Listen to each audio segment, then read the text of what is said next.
Halo guys, selamat kembali lagi. So, kali ini topik saya ialah UFC 263, yang mana UFC 263 ini akan dilangsungkan pada pagi besok, yaitu pukul 11 pagi lah, ataupun pukul 10 pagi. Kita boleh mula menonton main card yang akan dimulakan oleh light heavyweight di antara Paul Craig dan Jamahal Hill, dan diikuti dengan satu lagi perlawanan yang sangat menarik perhatian kita, yaitu di antara veteran Demian Maia menentang dengan Belal Muhammad. Dan kemudian perlawanan welterweight lagi selepas Belal Muhammad dan Demian Maia, kita akan dihidangkan dengan perlawanan di antara Leon Edwards menentang Nate Diaz. Okey, ini sangat besar ya. Walaupun ini bukan satu pertarungan title fight, tetapi pertarungan ini akan dilangsungkan selama 5 round ya. Special sikit occasion ini kerana Nate Diaz akan berentap, jadi dia special. UFC kasih ini perlawanan 5 round. Okey.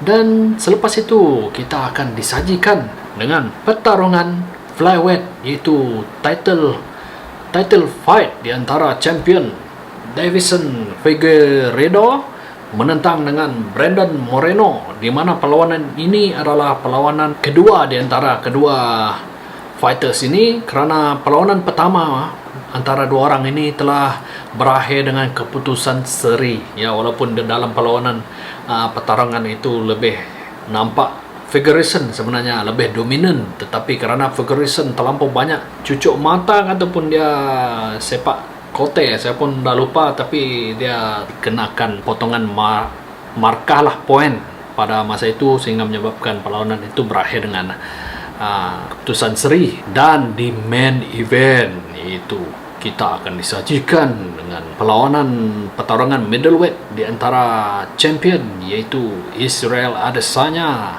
berentap dengan wakil dari Italia, yaitu Marvin Vettori. Ya, sama-sama kita saksikan esok, dan sini saya akan memberikan prediction saya untuk main event inilah, bermula dengan pertarungan welterweight di antara Demian Maia dengan Belal Muhammad. Ya, yang untuk light heavyweight Paul Craig dan Jamahal Hill itu saya tak pasti sangatlah. Saya tak tahu nak bagi prediction untuk dua itu, tapi saya akan mulakan prediction dari welterweight perlawanan kedua main card, yaitu Demian Maia menentang dengan Belal Muhammad. Perlawanan ini akan dilangsungkan dengan tiga round lah, normal punya, bukan main event, jadi dia 3 round. Demian Maia seorang grappler, yaitu Brazilian Jiu-Jitsu punya black belt, akan berentap dengan Belal Muhammad. Dan umur Demian Maia ini sangat veteran ya. Mungkin ini adalah perlawanan terakhir dia di UFC. Kalau kata dia kalah, mungkin dia akan dirilis lah oleh UFC. Tengok, kerana dia sudah tua pun, 43, dan dia akan berentap dengan Belal Muhammad yang masih muda, yaitu berumur 32 tahun. So, dalam perlawanan ini, pertarungan antara dua ini, saya mungkin beri slight favorite kepada Belal Muhammad ya, kerana Belal Muhammad dia lebih muda, dan tengok dia lebih agresif, mempunyai striking dan juga grappling juga, di mana Demian Maia pula seorang memang grappler saya.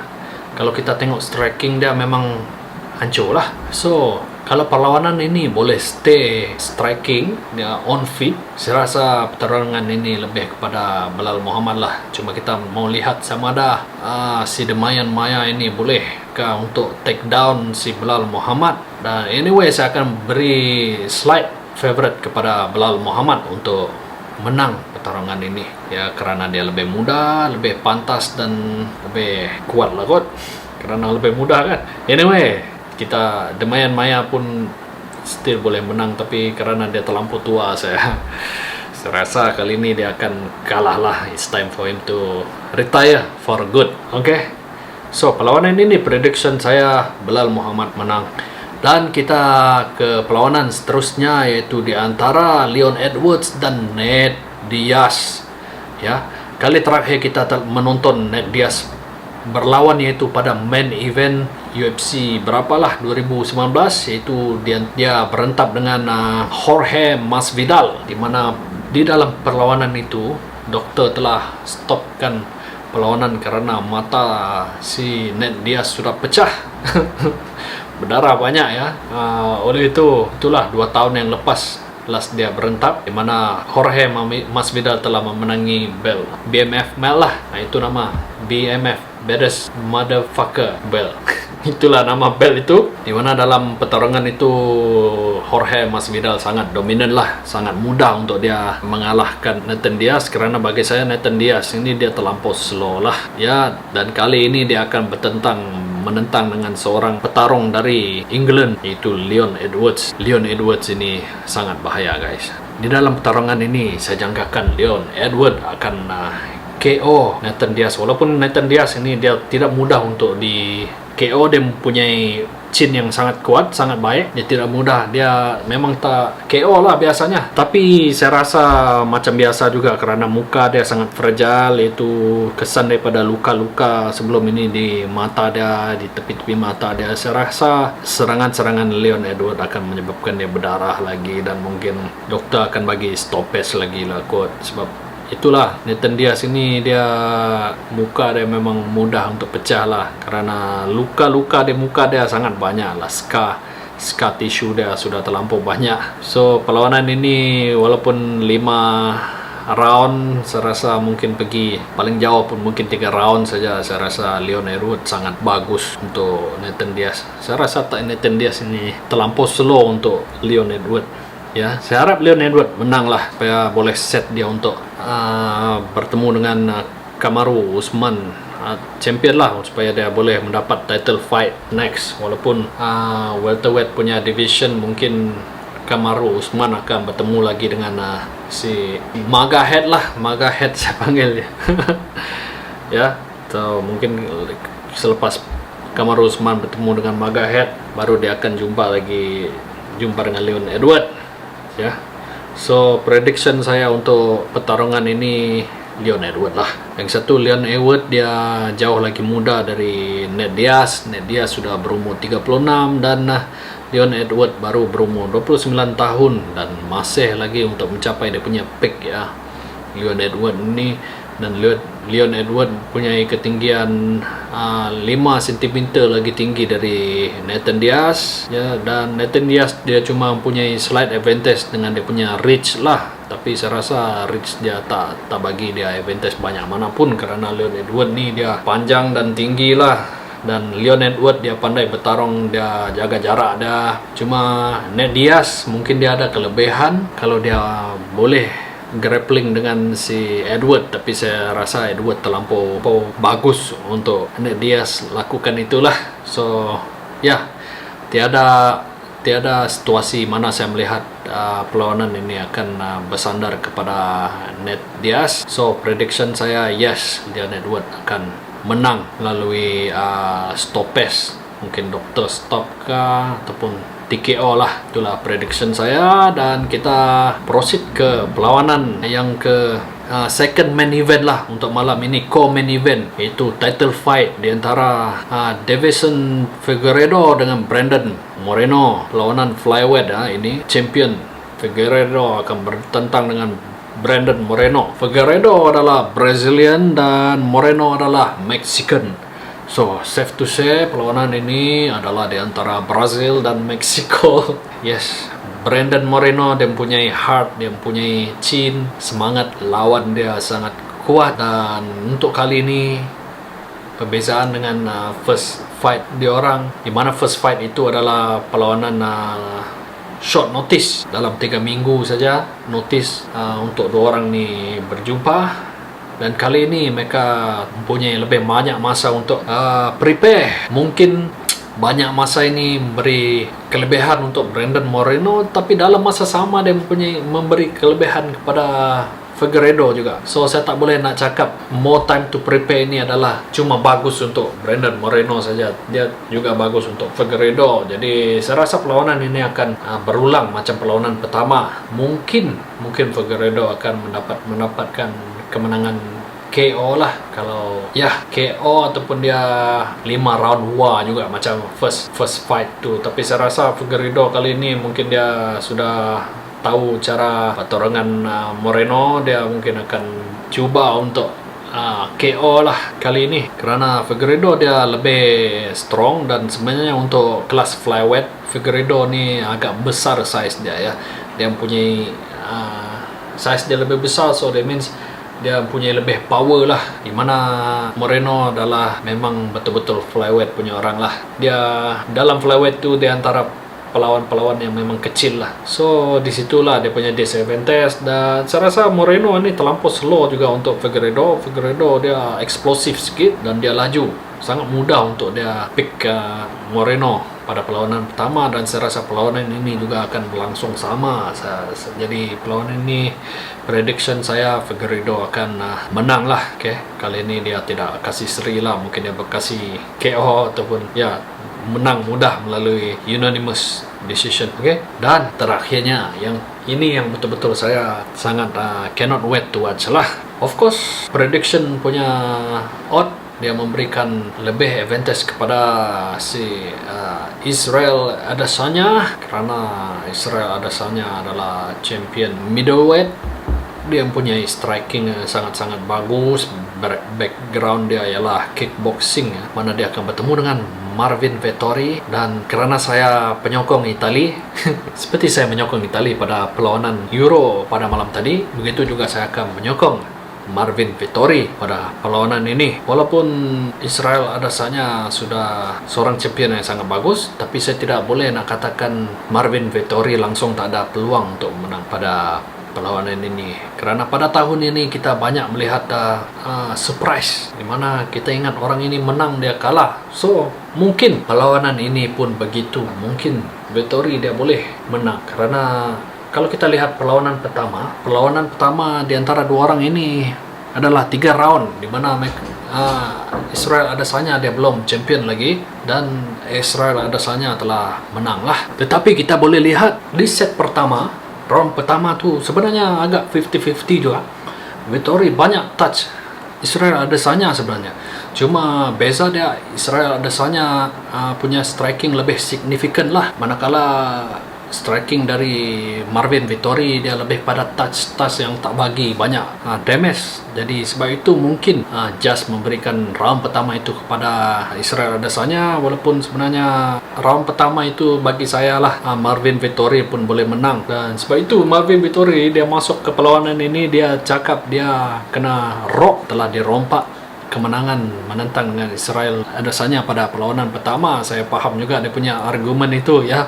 Mungkin dia rasa dia menang round pertama dan round ketiga, tapi saya tidak juga nafikan keputusan pada perlawanan pertama itu lebih kepada Israel Adesanya lah, kerana pada round kedua kita boleh nampak memang Adesanya dia memang pick Marvin Vettori, so solid. Round kedua itu memang Israel Adesanya punya, dan round ketiga ialah si Marvin Vettori punya, kerana di round ketiga lah di mana Marvin Vettori telah berjaya take down Israel Adesanya sebanyak 2 kali itu macam, di mana take down memberikan banyak poin lah dalam MMA. So take down itu jelas menampakkan round ketiga itu memang Marvin Vettori menang. Dan kali ini perbezaan dia ialah kali ini adalah main event ya, title fight, di mana pertarungan akan dilangsungkan sebanyak 5 round. Jadi saya tak tahu sama ada 5 round ini akan memberi lebih advantage kepada Israel Adesanya ataupun Marvin Vettori ya. Kerana pendapat saya, kalau kata round pertarungan pertama di antara Marvin Vettori dan Israel Adesanya telah dilangsungkan sebanyak 5 round, imagine round keempat dan round kelima mungkin Marvin Vettori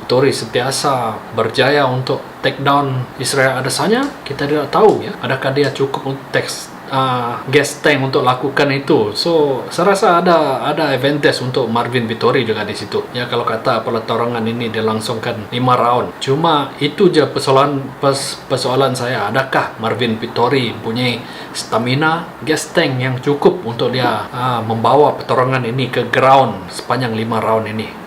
Kalau kata dia mempunyai gas tank untuk lakukan ini sepanjang 5 round, yes, di situ saya melihat Marvin Vettori mampu untuk menang dan sekaligus menjadi juara UFC pertama dari Itali lah. So sebab itu saya cakap saya tidak boleh kasih Israel ada saatnya 100% chance untuk menang pertarungan ini, karena saya melihat ada advantage kepada Marvin Vettori ya. Sebab kalau kata kita lihat pertarungan terakhir, Israel ada saatnya menentang dengan Jan Blachowicz di lightweight punya division, dia telah kalah ya.